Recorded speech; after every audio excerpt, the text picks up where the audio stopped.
Hello, hey, it's Fat Cat Scooter Glenn here. I just want to do a quick review on the Vespa Primavera. This happens to be the Disney edition. This came out for Disney's 100th anniversary. So basically it's like every other Primavera except for the paint job and the color. So what's a little bit different about this, and I should say this is a long-term review. I've had this bike for about a year. I have to see how many miles I put on it. So I got about 1,100 miles on the thing. So just want to do again a quick review and tell you about this bike.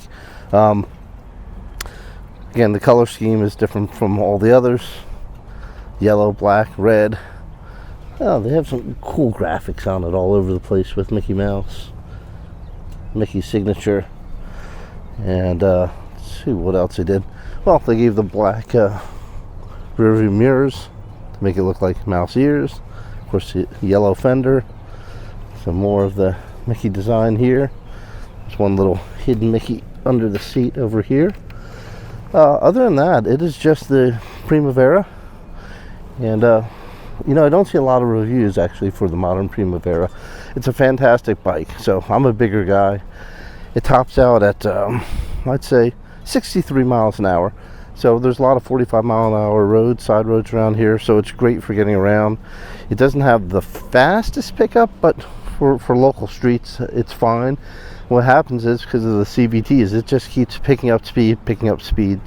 What I like about this, and my other bike is a Piaggio BV 400, and that's a great bike too. What I like about this is the seat. Like on a lot of Vespas, on this seat you can move around on a long ride. You can move your butt around. It's very nimble, it's very maneuverable. Of course, it has a classic Vespa look that just everyone loves, and the maintenance on it is super simple. I do just about all of it myself. Oil changes are simple, and I've had a few of these, well, a lot of Vespas. They just don't need much maintenance. The ride, again, I'm a little bit of a bigger guy, not that tall, but I'm 5'10", and plenty of room to move your feet around. If you want to move them forward or backwards, again, to move your butt forward or backwards, there's plenty of room. And I've ridden this thing for hours, and unlike the BV400 where you can't really adjust where you sit, it's really comfortable. Very good on gas. I think that goes without saying, mainly because of the size. But I just love it. It's so easy to get in and out of the garage. For those of you who don't know, it's a 150cc. Again, it tops out at about 63 miles an hour. It has turn signals, horns, everything that you would expect. I just think it's a good looking bike, very maneuverable. Again, so easy to work on. And by the way, you may have seen at the beginning, I came from a little cars and coffee they do at this place called Agritopia, or the Farm at Agritopia, in Gilbert, Arizona, and my buddy owns a Piaggio Ape, a little three-wheeler, and he actually converted it to electric, so I'll put a little video of that in here. Some other things: LED headlight, super bright.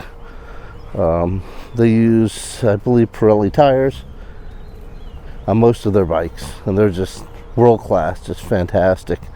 Storage, you're gonna see this thing is full. I probably won't get it shut now, but just I have a full jacket in here, and I have tons of other gear in here: water, gloves. There's another jacket, a light jacket in there, so there's plenty of room in there. I noticed that this little piece just came loose, and it looks like it's actually magnetic. This little piece here, it's kind of the gasket, and it went right back on. There is a toolkit. I just happen to have it under the seat now that goes here, so it comes with a toolkit. Of course, I've never needed any of that. Then you have the glove box that has, I think that's USB here. Yep, USB.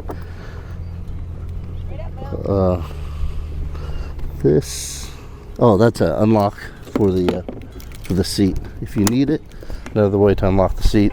By the way, tire pressure, just so you know, if you ever need to find the tire pressure, it's underneath the seat, along the inside underneath the seat. again, it's a very, very maneuverable. So if you're taking it down curvy roads, if you're avoiding a pothole, it's great. The other thing is, actually, on potholes and on kind of rough roads, for a little bike with little wheels, it does great. I've ridden and owned so many scooters. I'd say best all around for knowing it's not going to break, that it has this classic look, reliability, dependability, and just fun. And I had a 300 as well. They're great. They're a little bit heavier, but this is my bike if I just want to go down the street, grab a coffee, got to run an errand. This is one that I take, and again, it can do about 62, 63, so plenty fast for what I need just around my local town here. So about a year old, about a little over 1,000 miles on it. 2 thumbs up on this bike. Highly recommend it.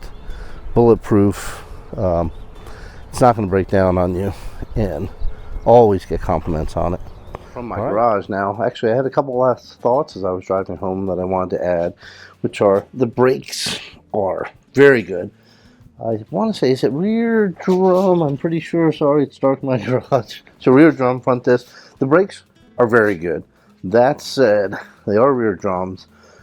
So if you're coming from a lot of other brands that have disc, like this happens to be my BV 400.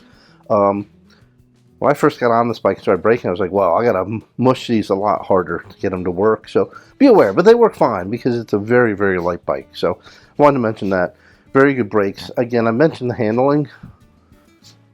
Sorry about the messy garage, but what's good is if I move this car a teeny bit forward, I can slide this bike right out. And I tend to use this bike a lot more actually than my Piaggio BV 400, just because it's so easy. It's so simple. Also want to mention the seat height. So I'm 5'10", I have no problem, but I'm not completely flat-footed, so if you're shorter in stature, make sure you sit on one of these first. All the Vespa bikes, including this Piaggio, by the way, they tend to have a higher seat height, which is fine for me, but again, if you're a little shorter, just make sure you sit on it, make sure you're comfortable with it. And there are a couple other things I didn't get to point out, which are just cool. Has it, here we go. You got your bag holder here. I told you about the tools. I showed you the glove box. Of course, you have your horn. Need to at least start it up. Let me see if I can do that. And I won't keep it running too long in the garage, but the coveted Vespa Wasp sound. For those of you who don't know, Wasp, as I understand it, Vespa means wasp in Italian. And just a great bike. This has more modern, I believe, European efficient engine, but very similar to ones I have in the past. I would also recommend, this is where my dealer happened to put a trickle charger in it. Put a trickle charger in, and then batteries, you know, you gotta change them out every once in a while. I keep mine on trickle chargers. I think I probably get an extra year of them out of them. I'm in Arizona, so we go through them fast, so I need a trickle charger. By the way, top trick for those with the Vespa 300, the battery is the exact same battery that Harbor Freight sells for their generators, but I mean, you know, got to be safe and make your own decision on that. But I buy Harbor Freight $60 batteries. They're the exact same size. They look like the exact same manufacturer as the Vespa ones, but that's what I do. Anyway, that's the bike. Highly recommend it. Like I said, I've only done 1,000 miles in the last year, but the thing is bulletproof. You got to be a bold person to ride with these colors. I guess I am, and that's my story. I'm sticking to it. Recommend this bike. Again, you'll have it for years, and they really actually hold their values pretty well. Okay, thanks for watching.